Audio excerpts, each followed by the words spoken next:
నమస్తే రజనీ గారు. నమస్తే అండి. మీరు చూస్తూ ఉండొచ్చు. ఇప్పుడు తెలంగాణ రాజకీయం మొత్తం ఢిల్లీ చేరింది. కేటీఆర్ అలా వెళ్ళొచ్చారో లేదో ఇటువైపు రేవంత్ వెళ్లారు. మళ్ళీ గవర్నర్ కూడా వెళ్లారు.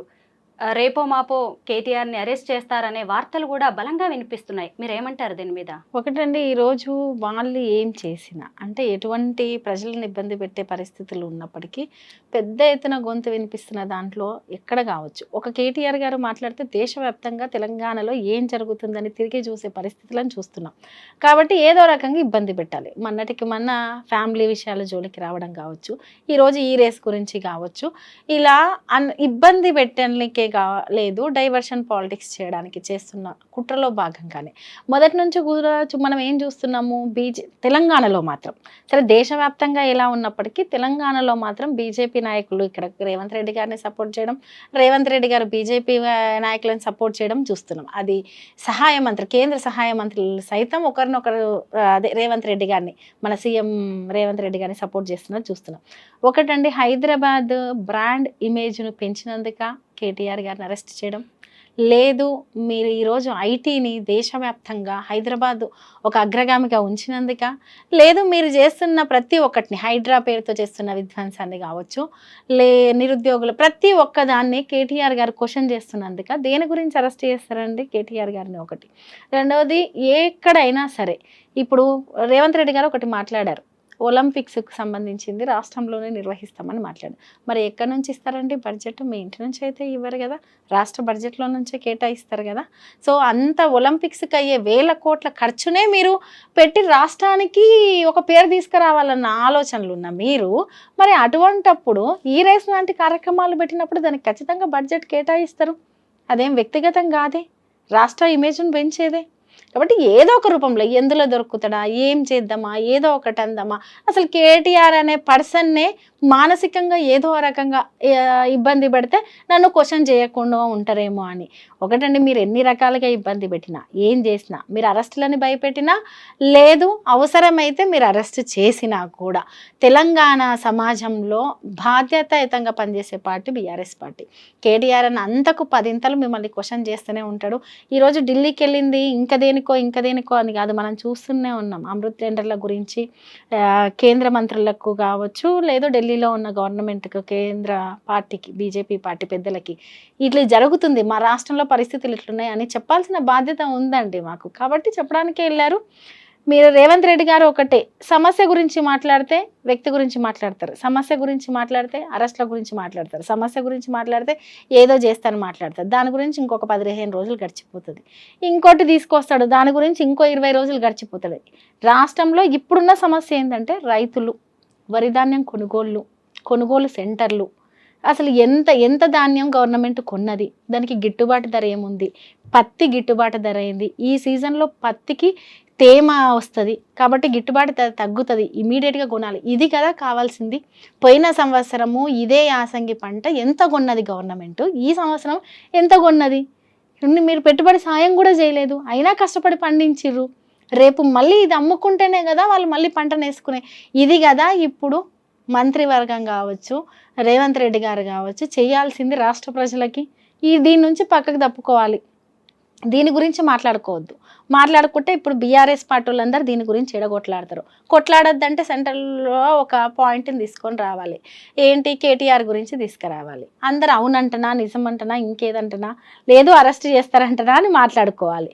కాబట్టి సమస్య ఎక్కడ ఉంటే అక్కడ డైవర్ట్ చేసే ఏదో ఒక విషయాన్ని తీసుకొస్తున్నారు. మీరు ఎన్ని డైవర్ట్ విషయాలు తీసుకొచ్చినా, లేదు లేని కేసులు పెట్టినా, ఫ్యామిలీలను ఇబ్బంది పెట్టినా, నిర్బంధించిన, కొట్లాడడం మాత్రం మానము. ఖచ్చితంగా బీఆర్ఎస్ పార్టీ, కేటీఆర్ గారు కావచ్చు, హరీష్ రావు గారు కావచ్చు, ప్రతి ఒక్క కార్యకర్త నాయకులతో పాటు మిమ్మల్ని క్వశ్చన్ చేస్తారు. మీరు చేస్తున్న ప్రతి పనిని ప్రజలు చూస్తున్నారు. కాబట్టి వాళ్ళు ఎన్నన్నా చేసుకొనివ్వండి, ఏమన్నా చేసుకొనియండి. అరెస్ట్ అయ్యే పరిస్థితులు వచ్చేసరికి ఢిల్లీకి వెళ్ళిపోయారు కేటీఆర్. లేనిపోని ఈ అమృత్ స్కామ్ అంటూ మొదలుపెట్టారు. రెడ్డి సామాజిక వర్గం అంతా నా బంధువులు కాదు అని రేవంత్ రెడ్డి చెప్తున్నారు. దీన్ని చూస్తేనే అర్థమవుతుంది బీఆర్ఎస్ అలాగే బీజేపీ చీకటి బంధం బయటపడుతోంది ఆయన అంటున్నారు. మరి ఏంటి బీజేపీతో మీకున్న దోస్తానా? ఒకటండి, ఈరోజు బీజేపీతో మాకున్న దోస్తానం బయటపడుతుందా, లేకపోతే కాంగ్రెస్ పార్టీకి బీజేపీ పార్టీకి ఉన్న దోస్తానం బయటపడుతుందా? రేవంత్ రెడ్డిని ఎవరు సపోర్ట్ చేస్తున్నానండి? బండి సంజయ్ గారి మాటలు విందాం. రేవంత్ రెడ్డి గారిని సపోర్ట్ చేస్తూ రేవంత్ రెడ్డి ఎవరిని సపోర్ట్ చేస్తూ మాట్లాడుతున్నారండి? బడే బాయ్ అని మోడీ గారిని సపోర్ట్ చేస్తూ మాట్లాడుతున్నారు. ఈరోజు రేవంత్ రెడ్డి కాంగ్రెస్ పార్టీయా, రేవంత్ రెడ్డి గారు బీజేపీ పార్టీయా అనేది కాంగ్రెస్ శ్రేణులు తేల్చుకోవాలి. రెండవది, ఇప్పుడు ఢిల్లీకి వెళ్ళిన కేటీఆర్ గారు ఢిల్లీలో ఏమన్నా 10 రోజులు ఉన్నారా, 15 రోజులు ఉన్నారా, ఇంకేమన్నా ఉన్నారా? వెళ్ళిర్రు, మాట్లాడిర్రు, మళ్ళీ ఈవినింగ్ వరకు వచ్చేసిర్రు. అమృత్ టెండర్ల గురించి ఎత్తితే మీకెందుకు భయం అవుతుందండి? మేము అడుగుతున్నాం రేవంత్ రెడ్డి గారిని. ఆ టెండర్ల గురించి మీరు భయపడాల్సిన అవసరం ఏముంది? అసలు ఆ సోదా కంపెనీ ఏంటి, దానికి ఉన్న ఆడిటింగ్ ఏంది, దానికి వచ్చిన లాభాలు ఏంది, అది ఏ రకంగా టెండర్ వేసింది? ఒక 2-3 వేల కోట్ల లాభాలున్న కంపెనీ 1137 కోట్ల టెండర్ తీసుకోవడం అనేది ఎక్కడన్నా చూసినామా అండి? సరే, మీరు ఏమన్నా అంటే హెచ్పి కంపెనీతోటి టైఅప్ అయ్యింది, ఇద్దరు కలిసి చేస్తున్నారు అని అంటారు. మరి ఆ కంపెనీకి ఇచ్చింది 20% పనులు, ఈ సోదా కంపెనీకి ఇచ్చింది 80% పనులు.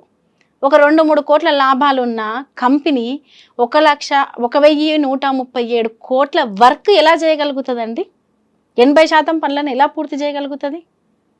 అంటే మీ బంధువులు దాన్ని ఇచ్చిర్రా? అడుగొద్దా దాన్ని? రాష్ట్ర ఖజానాను మొత్తం మీ బంధువుల చుట్టూ తిప్పుతుంటే అడుగొద్దా? తెలంగాణ ప్రజలను ఈ రూపంలో మోసం చేస్తుంటే అడుగొద్దా? అంటే అడుగుతే కేసులా, అడుగుతే ఇంకేదైనా డైవర్షన్ పాలిటిక్సా? సరే, సామాన్య ప్రజలకంటే ఇవి అర్థం కాకపోవచ్చండి, చాలామందికి తెలుసు కదా. ఒక కంపెనీ ఆడిటింగ్ ఎంత ఉంది, కంపెనీ యొక్క లాభాలు ఎంత ఉన్నాయి, ఆ కంపెనీకి టెండర్ వేయడానికి ఏ ఎలిజిబిలిటీ ఉండాలి, ఏ రూపంలో టెండర్ జరిగింది, ఎందుకు అన్ని కోట్లు కేటాయించిర్రు, ఇవి అడుగుతున్నందుకు కేటీఆర్ గారి మీద కోపమా? కాబట్టి ఈరోజు రాష్ట్రంలో బీజేపీ పార్టీ, కాంగ్రెస్ పార్టీ కుమ్మక్కై పనిచేస్తున్నట్టుగానే ఉంది, అది ప్రజలకు అర్థమవుతుంది. రెండవది, మీరు ఏ రకంగా మాట్లాడినా మీరు చేసే పనిని మేము ఖచ్చితంగా క్వశ్చన్ చేస్తాం. అది అమృత్ టెండర్లో కావచ్చు, ఫార్మాసిటీలో కావచ్చు, మీరు చేసిన హైడ్రాలో కావచ్చు, రాడార్లో కావచ్చు, ఎక్కడన్నా కావచ్చు, మేము ఖచ్చితంగా క్వశ్చన్ చేస్తాము. రేవంత్ రెడ్డి గారు, మీరు పాలన మీద దృష్టి పెట్టండి, ప్రజలకు మంచి చేసే పని మీద దృష్టి పెట్టండి. మీరు కేసీఆర్ గారిని తిట్టడం మీద, హరీష్ రావు గారిని తిట్టడం మీద, లేకుంటే రాష్ట్ర ఖజానాన్ని దుర్వినియోగం చేసే విధంగా మీరు తెచ్చిన 77,000 కోట్ల అప్పు దేనికి వాడారో చెప్పండి. ప్రజలకు ఖచ్చితంగా ప్రతి విషయం తెలియాలి. మీరు ఎందుకు ఇంతవరకు రైతు భరోసాని ఇవ్వలేదో చెప్పండి. మీరు ఎందుకు పంటను కొనుగోలు చేయట్లేదు? తూతు మంత్రంగా కొనుగోలు కేంద్రాలు మాత్రమే ఎందుకు ఓపెన్ చేశారు? ఇవి మేము అడుగుతున్నాం. ఇది అడగడమే కోపం అయితే మేము అడుగుతూనే ఉంటాము. ఇవి అడిగినందుకే నిర్బంధిస్తే మమ్మల్ని నిర్బంధించినా మేము అడుగుతూనే ఉంటాం. రజనీ గారు, బీఆర్ఎస్ ఎమ్మెల్సీ కవిత గారు ఆల్రెడీ ఢిల్లీ లిక్కర్ స్కామ్లో జైలుకు వెళ్ళి బెయిల్ మీద బయటకు వచ్చారు. ఇటు చూస్తే ఈ రేసు స్కామ్లో ఇప్పుడు కేటీఆర్ రేపో ఎల్లుండో వెళ్తారు అన్నట్టుగా సంకేతాలు, అన్ని పరిణామాలు కూడా కనిపిస్తున్నాయి. ఒకవేళ అదే జరిగితే ఇప్పుడు జనాల్లోకి నెగిటివ్ సంకేతాలు వెళ్ళే అవకాశం లేదా? అంటే ఒక సీఎం కొడుకు కూతురు ఇలాగా అధికారాన్ని అడ్డం పెట్టుకొని ఇలా దోపిడీ చేశారు అనే సంకేతాలు వెళ్ళవా? నేను ఒకటండి, కవిత గారి కేసులో ఈరోజు మీ కాంగ్రెస్ పార్టీయే కేజ్రీవాల్ గారి మీద తప్పుడు ఆరోపణ చేసిందని చెప్పారా లేదా? ఇదే సోనియా గాంధీ గారు మాట్లాడారు, ప్రియాంక గాంధీ మాట్లాడారు, రాహుల్ గాంధీ గారు మాట్లాడారు. మరి వాళ్ళది తప్ప మీది తప్ప అనేది ఒకటి. రెండవది, ఈరోజు ఈ మొన్నటి వరకు ఏదో దీపావళి పండుగని ఇంకేదో అని డ్రగ్స్ గురించి మాట్లాడుతూ ఇలా ఏదో ఒక రూపంలో ఇరికించాలని ప్రయత్నం చేశారు. మీరు దీపావళి క్రాకర్స్ పేలుస్తామన్నారు, బాంబులు అన్నారు, అవి కాస్త పేలకుండా అయిపోయినాయి. ఈరోజు ఇంకో టాపిక్ తీసుకొచ్చారు, ఇంకేదో తీసుకొచ్చారు. ఒకటండి, హైదరాబాద్ బ్రాండ్ ఇమేజ్ను పెంచే విధంగా ఈ రేసును పెట్టడంలో చేసిన తప్పు మీరు ఇది తప్పు అని అంటే బహుశా మీకు కేటీఆర్ గారి మీద ఏదో ఒక బురద జల్లే ప్రయత్నం చేస్తున్నారు అనేది ప్రజలందరికీ అర్థమవుతుంది. కొత్తగా మనం చెప్పాల్సిన అవసరం లేదు. మీరు ఎన్నన్నా చేయండి, ఏమన్నా చేయండి, ఎన్ని ఆరోపణలైనా చేయండి, 10 ఏళ్ల పాలన ఎట్లుంది, ఒక మంత్రిగా కేటీఆర్ గారు ఎలా పనిచేశారు, ఒక సీఎంగా కేసీఆర్ గారు ఎలా పనిచేశారు, ఈరోజు మీరు సీఎంగా ఎలా చేస్తున్నారు అనేది ప్రజలందరూ గమనిస్తారు. మేము ఒకటే చెప్తున్నాం, మీరు ఇన్ని ఆరోపణలు చేస్తున్నారు కదా, మీ నియోజకవర్గ ప్రజలన్నా మిమ్మల్ని మెచ్చుతున్నారా?